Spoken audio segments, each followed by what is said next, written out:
and welcome to my kitchen. My name is Nick, and today we are going to be making a quick and simple macaroni and cheese recipe. We're not going to be using any boxes or any powders. I'm going to show you how easy it is if you follow these guidelines.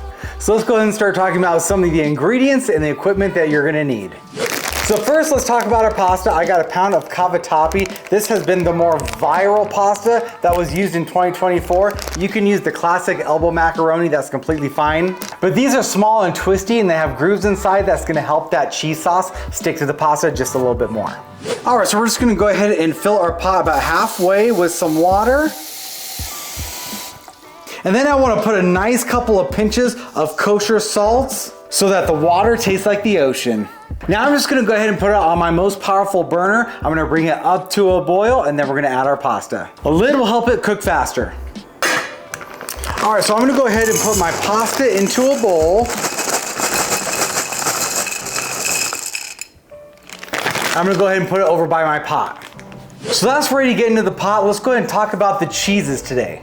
I have 5 different types of cheese that I'm going to be using today. You can absolutely do less. This one here is going to be a Gouda. This is not smoked, but if you want to give your mac and cheese a little smoky flavor, you can absolutely get a smoked Gouda. This is a block of Parmesan cheese. I'm going to use this for topping at the end.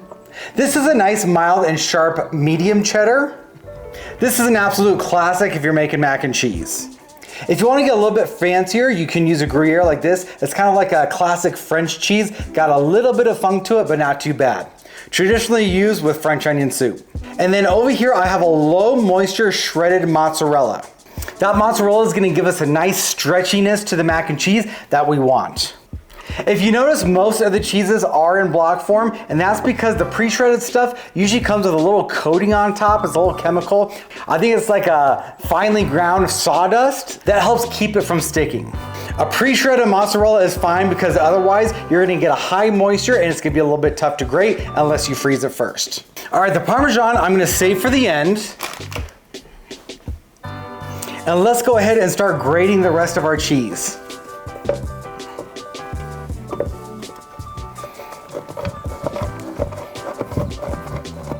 We're gonna go ahead and grate all of it because some is gonna go into our cheese sauce and the rest is actually gonna go into the mixture before we bake it. As I'm shredding up my Gouda, what are some different cheeses that you might use in your mac and cheese? Let me know in the comment section below. Beautiful mountains of cheese. If you're lactose intolerant, I apologize, look away now. But in the future, if you're interested, I might try and come up with a dairy-free version, who knows?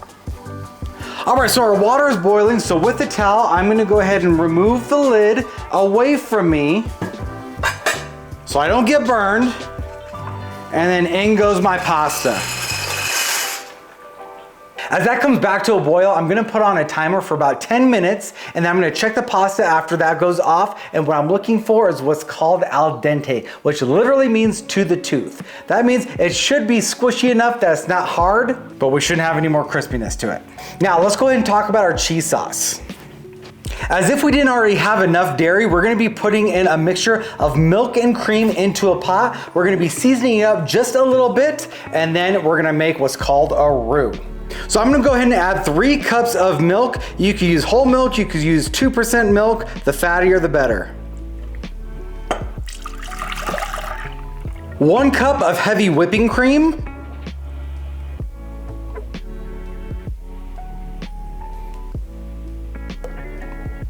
When you get into the cream section, don't worry about the technicalities, just get anything that says heavy cream.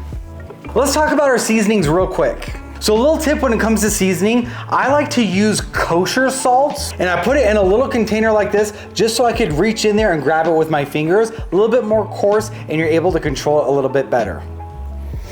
Not the biggest fan of iodized salt, but it definitely has its purposes. Nice pinch into our pot. Some fresh ground black pepper.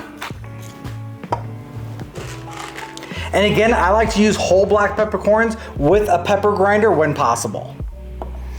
This costs about $11, it'll last you a few months.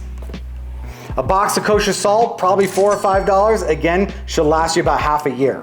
All right, so we added our salt and pepper to our mixture here. I like to add just a few more ingredients. We have paprika, garlic powder, and a ground yellow mustard.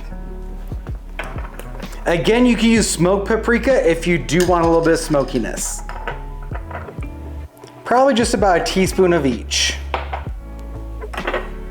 All right, we're gonna go ahead and bring our cream over to the heat. I want it on about a medium low because I do want it to warm up, but I do not want this to boil over because that's when we get scorched cream. That doesn't taste good. I'll take my whisk and just mix everything up. Want all that seasoning to dissolve into the mixture. All right, our timer just went off for our pasta, so I just want to give it a little bit of a taste test to see if it's cooked properly. Hot. It's definitely cooked all the way through. Still got a little bit of a squishiness to it, so I'm gonna go ahead and drain it. Make sure to use kitchen towels so you don't burn your hands. And we just wanna go into a prepared strainer. We don't need to save the pasta water because our sauce is gonna be plenty thick enough. While it's waiting, just hit it with a touch of olive oil so that it doesn't stick. Okay, so we have our pasta drained, we have our cream coming up to heat, so now we're gonna talk about a roux. R-O-U-X roux is equal parts flour to fat. In this case, we are using butter, 4 ounces of each. Take your dairy pills, everyone. Okay, so we're gonna go ahead and turn our heat on to about medium to medium low. We do not want this butter to brown. 1 stick of butter is usually gonna yield you about 4 ounces. I cubed mine up so that it melts a little bit easier. I'm just gonna stir that around here with my whisk. Yes, I know that this pan is used and abused. Make sure to thumbs up and subscribe, and maybe one day I'll get big enough to afford some new pans. All right, so all we wanna do is melt that butter. We don't want it to brown whatsoever. Now we're ready to go ahead and add our flour. And just mix it in. A roux is basically a thickener, and you can actually cook the roux to a light color or a dark color if you're going for like a gumbo or something like that. This roux we're gonna keep blonde, like my wife. So you can see it's becoming a thick paste, just like that.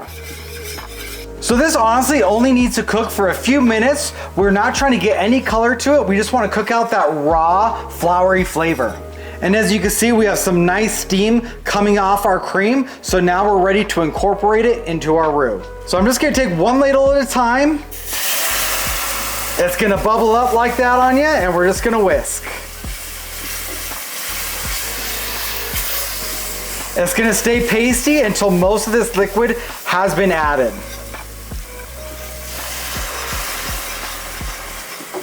So as you can see, as I'm adding the cream, it's nice and lumpy and clumpy, but then as I whisk, it's gonna start to smooth out a little bit. And make sure you get all the sides where all those lumps and clumps can hide so that it all gets smoothed out. See how smooth it's becoming? So the sauce I'm making right now without the cheese is called a bechamel. It's one of the mother sauces when it comes to cooking, and the base for most mac and cheeses. So how do you know your sauce is done? You're gonna dip in a spoon just like this, turn it around, and your finger should run right down the middle. Ooh, that's hot. Okay, so we are now ready to introduce about half of our cheese into the mixture here. We don't wanna use it all just yet. So in goes a little bit of the mozzarella, a little bit of the Gouda,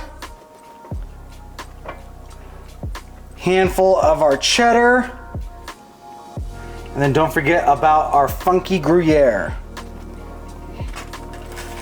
And now we're just going to go ahead and whisk.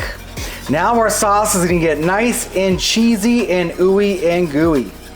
I turn the heat off, so I'll let that residual heat melt the cheese. I don't want to burn or scorch anything. Take a look at this cheese pull. That is what we want. Nice and smooth and creamy. All right, so now we just want to do a few things. We're gonna preheat our oven to about 350 degrees Fahrenheit. Now with our pasta that's been draining, I'm going to incorporate it into our cheese sauce. Now I know we've all seen the show that I'm referring to. You're just gonna gently fold everything together. Now I don't know what team you're on, but you either love this sound or you hate it. All right, this is starting to look really nice and creamy. You can use any kind of baking dish that you have to put this in. I have a nice cast iron skillet, so I'm gonna start layering in there. We're gonna get a good crust on the bottom. It's still gonna be ooey and gooey throughout the middle, and then it's gonna be nice and cheesy and crusty on top. I'm gonna take a stick of butter like this, and I'm just going to butter the bottom of that cast iron. I might go around the sides too a little bit, why not? Well buttered.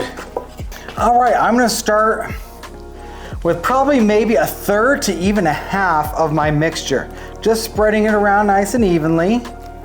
Look how creamy that looks. So that's about half there. So I'm gonna go with about a small pinch of each throughout.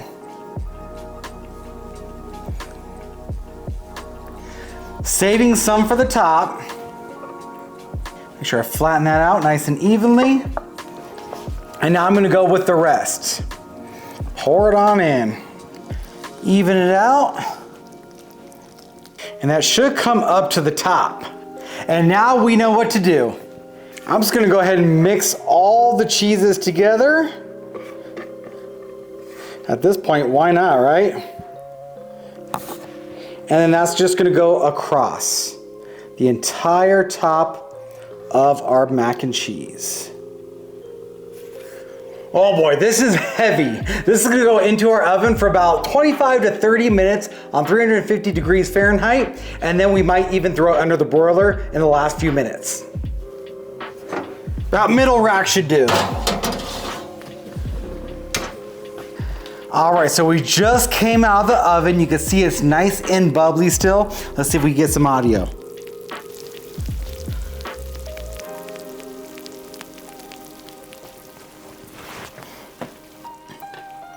What I like to do at this point is now we're gonna take our Parmesan and we're just gonna grate a little bit on top. If you didn't have enough cheese yet, now you do. And then I'll just throw a little pinch of some freshly minced parsley on top. Doesn't that just look beautiful?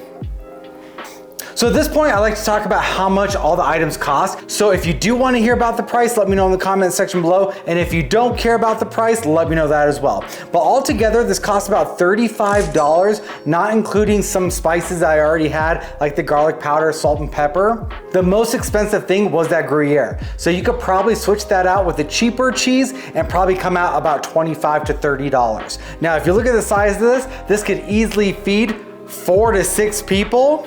And if you want to add protein like lobster, bacon, or some sort of smoked meat, you could definitely do that as well. All right, so we got that little crust on it. But now the moment of truth. Are we gonna get a nice cheesy bite? Here we go. Oh my goodness. Take a look at that, everyone.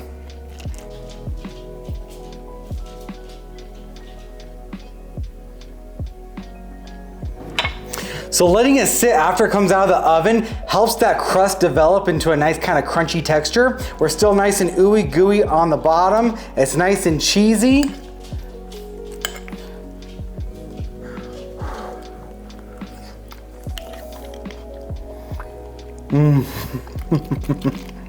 Between salting the water, the milk and the cream, and all the cheeses, the salt content is great. Love the variety of textures on there. You get creamy and cheesy mixed with nice and crunchy cheese crust. This mac and cheese will definitely impress your family and your friends at your next meal. If you like this recipe, please make sure to thumbs up and subscribe to my channel, and we'll have some more recipes coming your way soon.